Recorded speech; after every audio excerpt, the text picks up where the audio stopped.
Muy buen y bendecido día. Quien les saluda, Mariana del Valle Buitrago Rodríguez.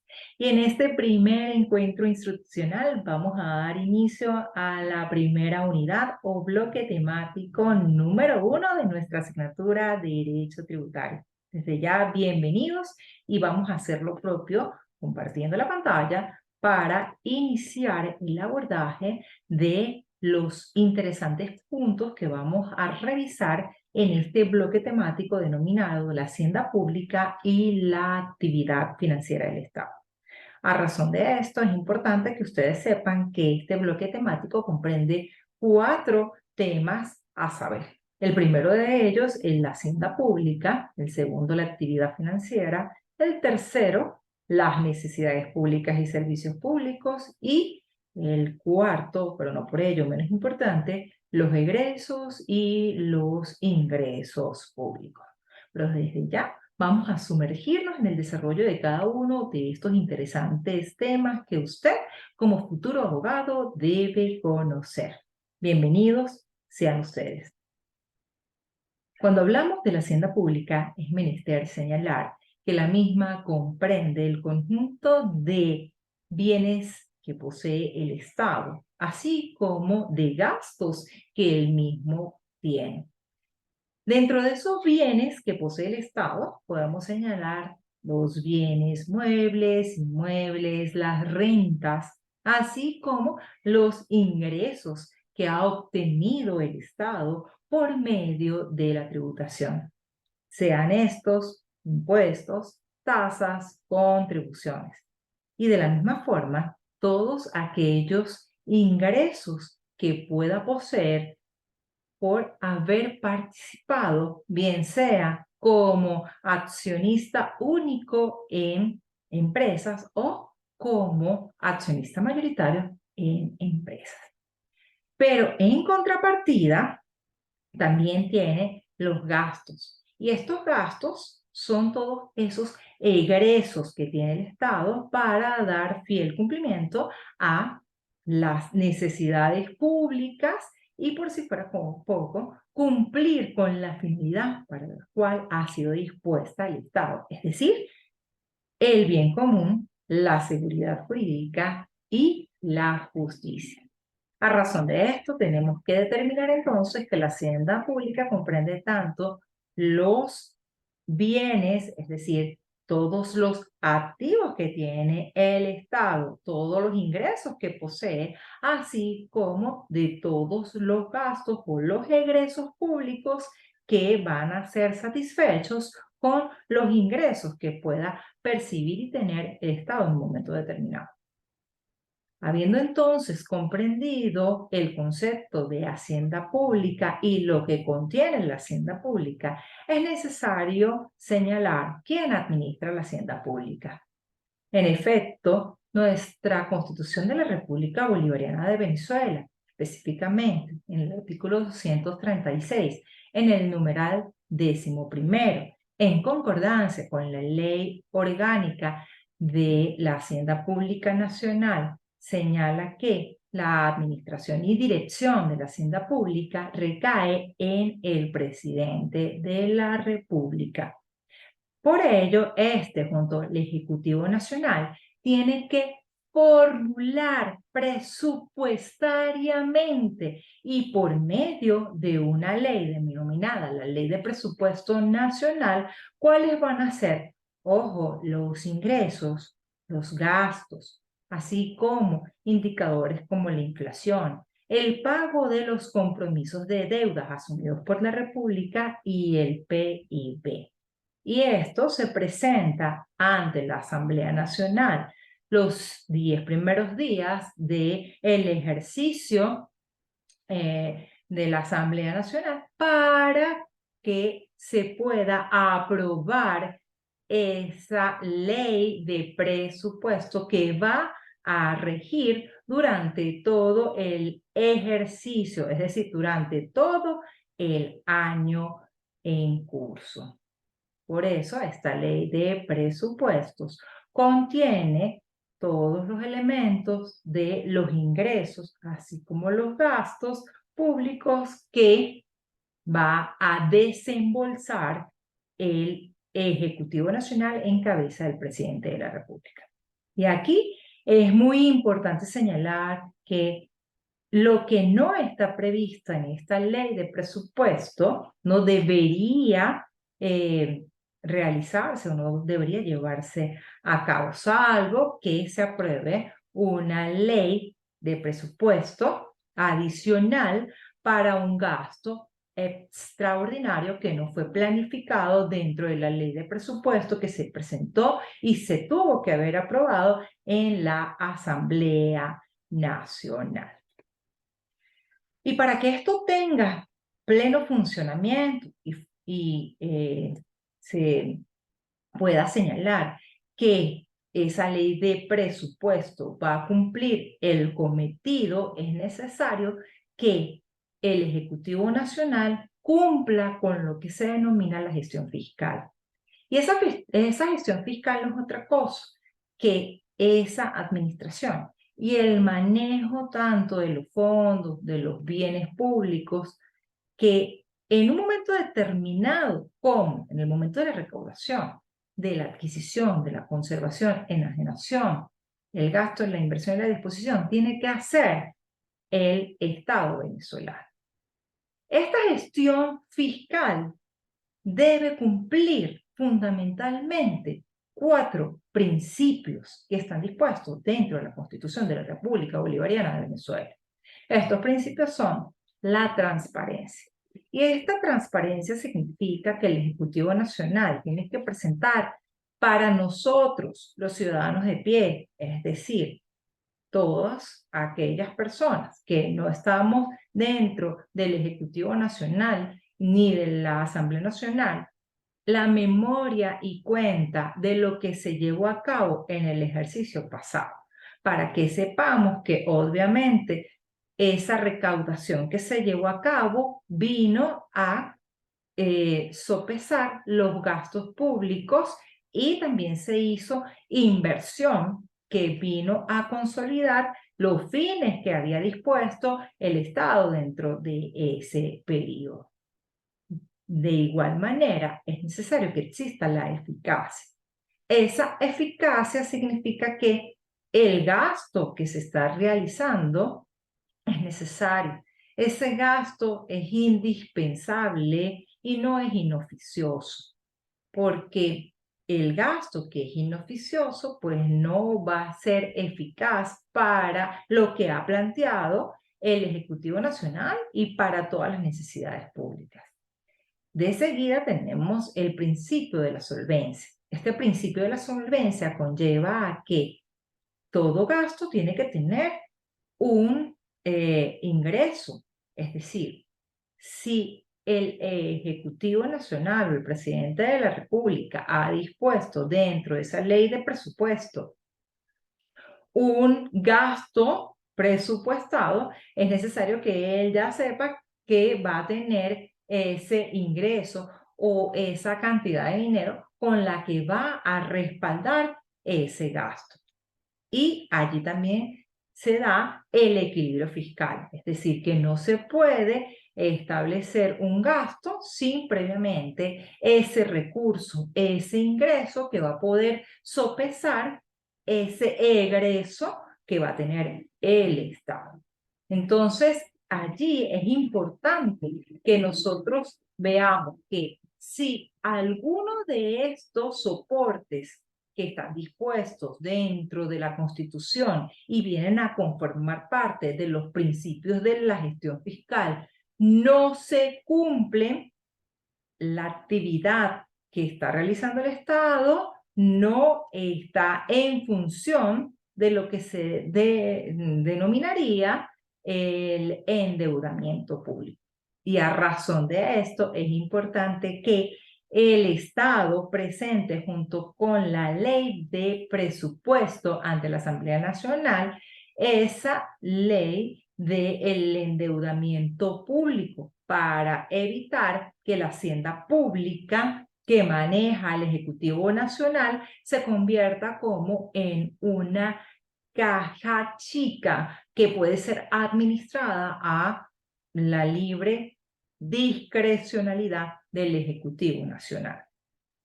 Y por eso es que cada vez que se aprueba la ley del presupuesto, cada una de las dependencias de los ministerios que forman parte del Estado venezolano debe presentar esas partidas para que sean aprobadas por la Oficina Nacional de Presupuesto, que hoy en día ha sido muy renombrada en función de que muchos de los funcionarios públicos, es decir, de los trabajadores administrativos, técnicos y obreros de la administración pública, han pedido que ese documento de la ONAPRE sea derogado, puesto que ese decreto de la ONAPRE que regula el pago de los beneficios laborales desconoce a diestra y siniestra muchísimas de las reivindicaciones laborales que los trabajadores de la administración pública, ejemplo, salud y educación, han logrado como derechos laborales progresivos. Entonces, de aquí la importancia de que la gestión fiscal se lleve en función de los principios de transparencia, de eficacia, de solvencia, de equilibrio fiscal, y que esto venga a ser el límite a el endeudamiento público sin desconocer los derechos que han adquirido básicamente algunas personas dentro de la administración pública. Y abro este compás porque es indispensable hacer la mención de esta mencionada oficina de el presupuesto nacional, conocida como el ONAPRE. Dentro de este tema de la hacienda pública, pues fíjense que nosotros ya hemos visto el concepto, lo que comprende la hacienda pública, la administración de la hacienda pública, lo que debe llevar esa formulación presupuestaria de la que se presenta ante la Asamblea Nacional, y finalmente hemos visto la gestión fiscal y hemos mencionado básicamente los 4 principios que forman parte de ese soporte que se debe dar dentro de la gestión fiscal, que son el principio de la transparencia, la eficacia, la solvencia y el equilibrio fiscal. A razón de esto, vamos a proseguir señalando la actividad financiera. Para esto vamos a presentar un concepto que dispone el doctor Héctor Villegas. Sobre la actividad financiera, el doctor Villegas señala que es el conjunto de actuaciones que lleva a cabo el Estado venezolano en función de 4 elementos fundamentales o necesarios. Estos son la necesidad pública, el servicio público, el ingreso público y el último, pero no por ello menos importante, el gasto público. Entonces, para que exista actividad financiera por parte del Estado, es indispensable que se den estos 4 elementos, y para esto vamos a analizar cada uno de ellos. Cuando hablamos de la necesidad pública, es menester señalar que la misma hace referencia a una carencia. Cuando hacemos mención a ese concepto de necesidad, lo debemos asimilar a la carencia, pero el doctor Héctor Villegas ha categorizado la necesidad pública dependiendo si es una necesidad individual, si es colectiva o si es absoluta. A razón de esto, vamos a tratar de ejemplificar cada una de ellas. Cuando la necesidad pública es individual, solo va a repercutir a una persona en particular. Ejemplo, seguramente ustedes no tienen la necesidad pública individual de una vivienda porque son propietarios de una casa, pero no podemos decir esto de Pedro de los Palotes, quien vive alquilado en una casa. Entonces allí tenemos que señalar que la necesidad pública individual de Pedro de los Palotes es la vivienda. La necesidad pública de carácter colectivo ya no va a implicar a un individuo en particular, sino a un conglomerado, es decir, a una colectividad o comunidad. Y a razón de esto tenemos que mencionar que el doctor Villegas hace referencia dentro de esta necesidad pública colectiva, la comunicación, la educación, el transporte y la asistencia social.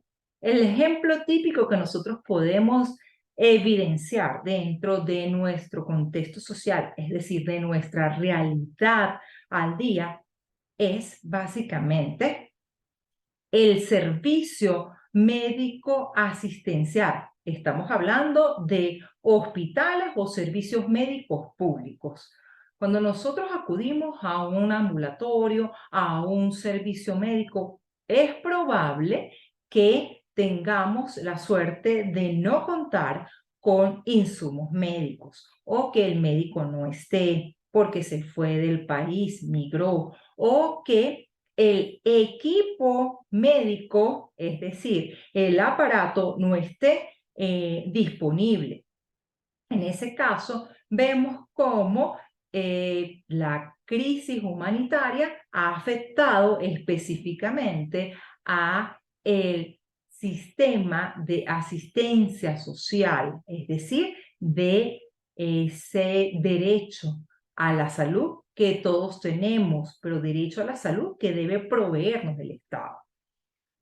Seguramente para muchas personas que están aledañas a un ambulatorio, a un hospital, esa falta de recursos, de insumos o de médicos le va a afectar porque está esa carencia. Y obvio que va a existir entonces esa necesidad de carácter público. De la misma manera, cuando hablamos de necesidad pública colectiva y especificamos la educación, debemos decir que estamos hablando de la educación pública, ¿ok? Y en este caso, llámese primaria, llámese bachillerato, llámese universidades, ojo, de carácter público, no las privadas, las que se han últimamente parado o que no han realizado sus actividades día a día en función de una protesta que se viene dando durante estas últimas semanas, este último mes, pues ese tiene una razón que viene a ser ese reclamo de la colectividad de administrativos, técnicos, docentes, empleados, obreros que forman parte de ese sector educación pública, ¿no así? De lo que nosotros denominamos la educación privada, como la que ustedes están llevando a cabo en nuestras aulas. Y finalmente tenemos las necesidades públicas de carácter absoluto. Aquí debemos señalar que este tipo de necesidad no afecta a una colectividad, sino que afecta a todo el mundo en general, es decir, a el Estado, a la nación. Y dentro de estos ejemplos, el doctor Héctor Villegas ha dispuesto la seguridad de la nación, la administración de justicia, la defensa de la nación y la soberanía. Porque cuando la administración de justicia no funciona, no solamente va a afectar a Mariana Buitrago, va a afectar a todos en general, no va a afectar a un particular determinado, afecta la totalidad de los habitantes del territorio venezolano. Igual ocurre con la seguridad de la nación, la defensa de la nación y sobre todo con la soberanía. Habiendo entonces aclarado lo que es la necesidad pública, vamos a proseguir entonces con el otro de los elementos que viene a formar parte de esa actividad financiera que tiene el Estado. Y dentro de ese andamiaje tenemos el servicio público. Dentro del servicio público hay una célebre sentencia emanada del Tribunal Supremo de Justicia en sala político-administrativa, en el caso Armando Casal y Casal, del año 2007. en esa sentencia se establece que el servicio público necesariamente debe ser dado, debe ser provisto por el Estado. Pero si no lo puede proveer el Estado a través de una concesión puede entregar ese servicio público a un particular para que el particular cobre la prestación de ese servicio, pero que se cumpla completamente. ¿Ok? Y por supuesto tiene que estar previsto en una ley. De aquí, el doctor Héctor Villegas también hace una célebre clasificación. Tenemos los servicios públicos, recordemos que los servicios públicos son todos aquellos servicios que provee el Estado para dar satisfacción a las necesidades públicas, sean colectivas o las necesidades públicas universales.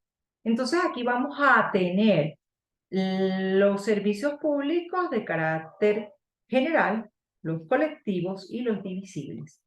A razón de esto, dentro de los ejemplos del servicio público general podemos contar con la administración de justicia, porque recordemos que se administra justicia no por una persona, sino para toda la colectividad, es decir, para la universalidad de personas que habitamos y requerimos de esa administración de justicia, de que el Estado imparta la justicia, es decir, de que cumpla con el fin que se ha dispuesto. De la misma manera, tenemos dentro de ese servicio público la seguridad y defensa de la nación. Aquí es imposible que el Estado contrate a un tercero para que administre justicia o para que nos puedan proveer la seguridad y la defensa de la nación. El Estado es el único que puede llevar a cabo ese servicio público. No puede, a través de una concesión, permitir que un tercero, un extraño, administre justicia, ni mucho menos lo haga con la defensa de la nación ni la seguridad de la nación. Luego tenemos los servicios públicos colectivos. Y dentro de estos servicios públicos colectivos vamos a encontrar aquellos servicios en donde están las actividades de suministro, expendio y distribución de hidrocarburos. Allí sí el Estado pudiese en todo caso, si no puede lograr satisfacer las necesidades por él mismo, buscar una concesión y en esa concesión lograr que se cumpla esa satisfacción a la necesidad pública. Así también tenemos el ejemplo de las actividades ferroviarias, como el caso de Metro de Caracas, compañía anónima. Luego tenemos el servicio público de carácter divisible. El servicio público de carácter divisible es aquel que se presta para todo el colectivo, pero que nosotros vamos a utilizar en una oportunidad y no todos a la vez. El ejemplo de esto es el caso del pasaporte. Yo creo que todos los que están inscritos dentro de esta sección, de esta aula virtual de nuestra plataforma del GESIP, no vamos a ir el mismo día a buscar el pasaporte. Seguramente vamos a solicitar la renovación del pasaporte y nos va a salir una cita para un día determinado, que no va a ser el mismo día. Entonces, esto es un servicio público de carácter divisible. Igualmente tenemos, de la misma manera, el servicio postal, así como el servicio telegráfico. Obvio, por esto nosotros tenemos que pagar una cantidad de dinero. Recordemos que el servicio público nosotros pagamos cantidades de dinero para que el Estado o el tercero que cumpla con ese servicio público, que nos provea el servicio público, pues pueda seguir cumpliendo con la actividad. Luego tenemos el gasto público. Y cuando hacemos referencia al gasto público, tenemos que señalar que el mismo va a ser el conjunto de egresos que va a realizar el Estado y que tiene la característica que debe estar establecido en una ley y que indefectiblemente, ojo, tiene que cubrir un servicio público. Y por esto vamos a clasificar el gasto público en función de gastos de funcionamiento y gastos en función del criterio económico. Cuando hablamos de gastos de funcionamiento, podemos señalar que son todos aquellos que por la actividad recurrente del ente que lo realiza, es indefectible que el Estado tenga que desembolsar cantidades de dinero que obviamente tienen que estar presupuestadas. Ejemplo de esto, la retribución de servicios, como por ejemplo la nómina del Ministerio de Educación, la nómina del Ministerio de Defensa, la nómina del Ministerio de Salud. Luego tenemos el gasto de consumo. Es ese gasto que también se da dentro de las dependencias de los entes del Estado, como por ejemplo el servicio telefónico, de internet, el servicio eléctrico, papelería, tinta para impresoras. Estos son gastos de consumo que obviamente deben ser presupuestados para seguir el normal funcionamiento del ente que lo está prestando. Y el gasto de inversión. Imaginemos que se dañó una impresora fiscal y en este momento es indispensable para que la alcaldía de un municipio pueda entregarnos a nosotros ese talón que nos hace constancia que nosotros hemos cancelado como contribuyentes de ese municipio completamente los impuestos municipales. Pues obviamente allí se tiene que hacer ese gasto de inversión, o bien mandando a arreglar esa impresora, o por si fuera poco, comprando una nueva si no tiene arreglo. El criterio económico, el gasto público puede ser un gasto de transferencia, pero también puede ser los gastos productivos y los gastos improductivos.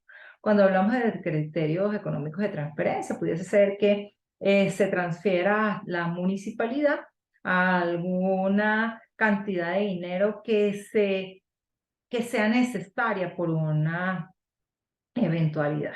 Bueno, llovió como en el caso de el deslave de Tejería. Bueno, nada, es necesario transferir esa cantidad de dinero para la reconstrucción de esa zona. O para lo que ocurrió también en Maracay. Entonces, bueno, es necesario que el Estado transfiera cantidad de dinero para poder sopesar esa necesidad pública que tiene ese colectivo. Tenemos los gastos productivos, que son todos aquellos que son necesarios para la continuidad de la prestación de los servicios públicos y dar la satisfacción a la colectividad, y los gastos improductivos, que son todos aquellos que para nosotros no van a generar ninguna operatividad, ninguna función. Ejemplo de eso tenemos la adquisición de armamento bélico, en este momento que nosotros no estamos en guerra con nadie. Entonces, pues nada, en este caso, la compra de armamento en este tiempo de paz, pues obvio que sería un gasto improductivo. Luego tenemos el ingreso público. Y el ingreso público, como ya saben, son todos estos bienes con los que puede contar el Estado para poder sufragar o cubrir el gasto público. Y dentro de la clasificación que tenemos de ingresos públicos, tenemos por la periodicidad del ingreso, por la coactividad o no del Estado, por los recursos de empresas del Estado y los recursos tributarios. Allí debemos señalar que dentro de la periodicidad del ingreso podemos obtener los ingresos ordinarios, como el caso del impuesto sobre la renta. Todos los años esto va a ser un ingreso de carácter ordinario. Los extraordinarios son todos aquellos que va a recibir el Estado, pero por una situación extraordinaria, como por ejemplo una liberalidad, que le done al Estado una cantidad de dinero o una herencia adyacente. Esa pudiese ser. Y la coactividad o no del Estado, tenemos los ingresos originarios y los derivados. Allí tenemos que señalar si el Estado nos constriñe, si nos dice, mire, usted tiene que pagar, porque si no, va a ocurrir esto. Entonces, nada, aquí tenemos que determinar si existe esa coactividad o no por parte del Estado. Ejemplo, en el caso del pago del impuesto sobre la renta, no es que te está diciendo, mira, tienes que pagar, pero sí, porque nada, el Estado no conviene contigo, no te dice, quisieras pagar esto, no, te señala si tu cantidad de ingresos durante el ejercicio económico pasado fue de tanto, tú tienes que pagar, tienes que declarar y debes pagar. Los recursos de empresas del Estado, bueno, tenemos las empresas que tienen a cargo servicios públicos, como por ejemplo la CanTV, por ejemplo, en nuestro caso, Corpoelec, entre otras empresas. Y las empresas nacionales, industriales y comerciales son aquellas empresas que en algún momento van a generar ingresos para el Estado, como por ejemplo, pudiésemos decir Metro de Caracas, Compañía Anónima, a ver, ¿cuál otra empresa nacional? Ah, Petróleos de Venezuela, entre otros. Pudiésemos también señalar aquí Lácteos Los Andes, dentro de esas empresas nacionales de carácter industrial. Y luego tenemos los recursos tributarios como parte de los ingresos públicos, y ahí vamos a hacer la categorización de los impuestos, las tasas y las contribuciones. Todos estos son ingresos de corte tributario y que nosotros vamos a aprender y vamos a desarrollar durante esta asignatura, básicamente en la unidad o el módulo o bloque temático número 3. Allí vamos a poder diferenciar lo que es un impuesto o una tasa y de la misma forma lo que son las contribuciones, y las vamos a diferenciar con los impuestos y la tasa. Pero todo generalmente son ingresos públicos que nosotros como contribuyentes o sujetos pasivos tenemos que pagar en las condiciones de cada uno de ellos, que como verán ya las vamos a aprender en su oportunidad. De seguida, nosotros tenemos que señalar que esta actividad financiera del Estado que acabamos de ver como el conjunto de actuaciones que indefectiblemente deben llevar en primer momento la determinación de lo que viene a ser la necesidad pública, pero a su vez el servicio público, y que debe estar vinculado con el gasto público y el ingreso público, tiene una estructura fundamental. Por eso es que el Estado, para poder realizar esa actividad, indefectiblemente tiene que, en primer momento, saber que para poder cubrir la necesidad pública, tiene que hacer un desembolso, es decir, va a ejecutar el gasto, pero no cualquier gasto, sino el gasto que ha sido presupuestado, es decir, el gasto que nace de una necesidad pública que ha sido incluido dentro de esa ley de presupuesto. Pero para que esto ocurra es necesario que el Estado sepa que existe ese ingreso, es decir, que el Estado tenga la obtención, ese medio para poder hacer esa contrapartida, es decir, tener de dónde sacar para poder cubrir esa necesidad pública. Y por eso es que el Estado debe diseñar, debe ejecutar operaciones que permitan recoger, o más bien es recaudar los recursos.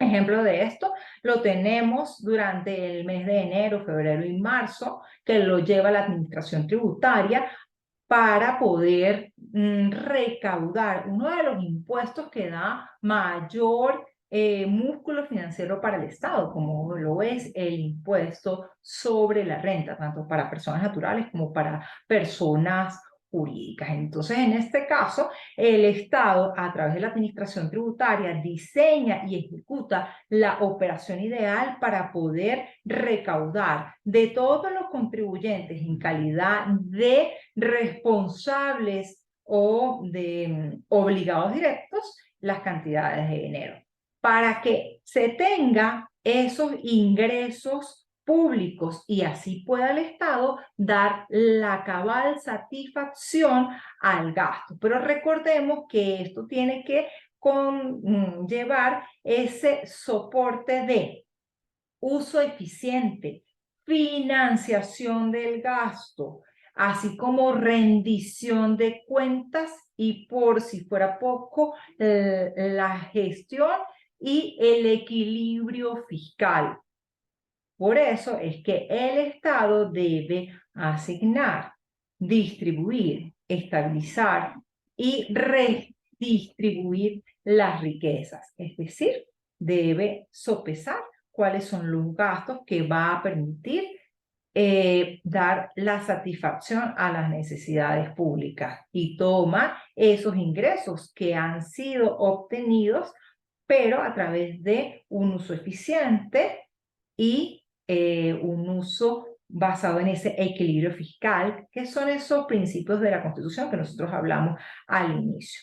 Y por esto es que se debe generar esas políticas económicas, sean políticas fiscales, sean políticas monetarias, como por ejemplo,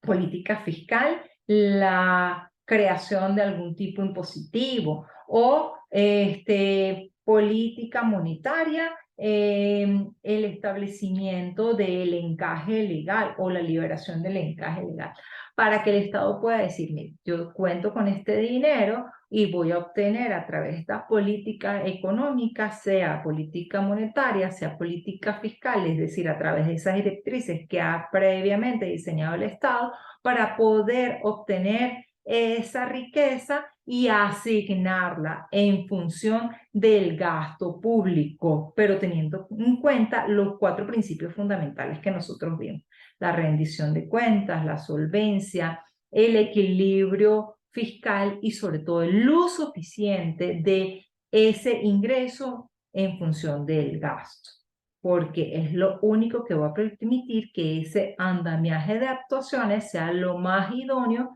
para que exista un verdadero equilibrio o una armonía entre la actividad financiera del Estado y la hacienda pública.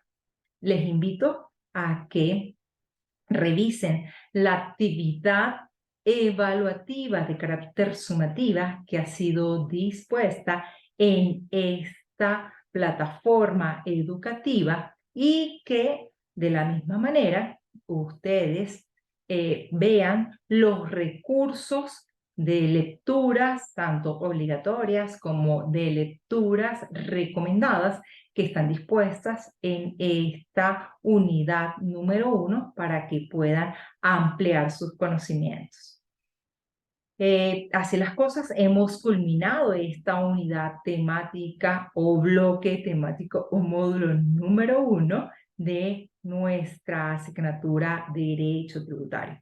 Nos vemos en otro encuentro instruccional. Bendiciones para todos.